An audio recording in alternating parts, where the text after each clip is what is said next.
Well, Bob, right now, let's leave this electronic stuff behind. Okay, let's do that. Let's get back to nature. Nature?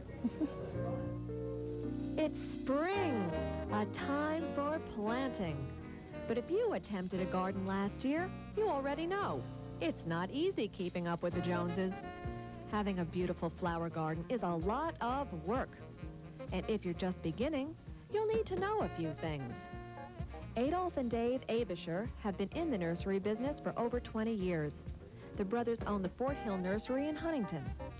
Adolf says they give a lot of advice to people who are just starting out.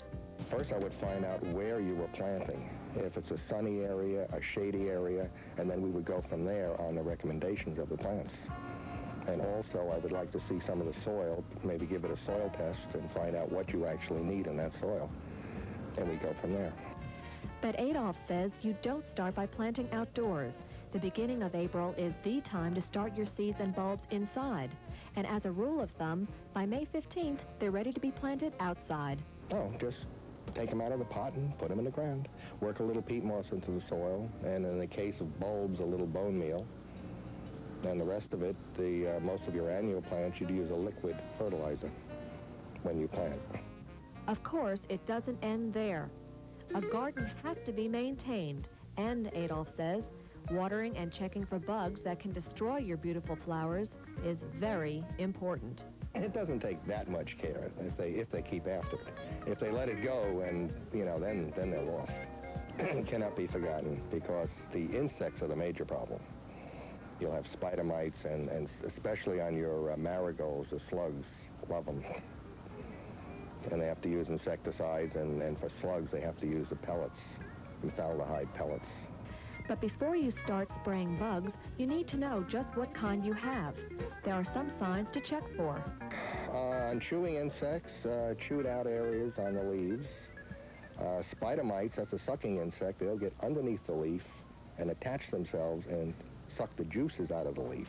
And there you see like little white spots on top. And if you see that, then you know you have spider mite. And it'll be like a dusty appearance on the bottom side, the underside of the leaf.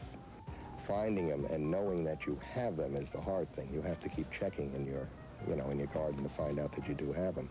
Many people find them after it's too late and the plant can't be brought back anymore. And that's one of your biggest enemies. And slugs in marigolds. Usually people, what they do, they just do it on say a 2-week basis. They'll just go out and spray to keep everything out. Even if they don't have anything, they'll just do it that way. But insects are not the only intruders you have to watch out for. When you have a flower garden, you have to take the good with the bad, and that means dealing with plants that just pop up uninvited. Yes, the biggest job is weeding, keeping the weeds out. There are some chemicals that you could put down to keep the weeds down, which makes it a lot easier. Especially as the plants grow, when they get close together. Well, that does retard the weeds somewhat, but still they come up through, and when getting in there, you can ruin plants when you get in there with weeding. That's why the chemicals are good. Well, I hope all of this talk hasn't discouraged some of you beginners, and that you're still going to give it your best shot. Of course, keep in mind that not all of us were meant to have a green thumb. But it's like everything else. If you enjoy what you're doing, you're almost certain to get the desired results.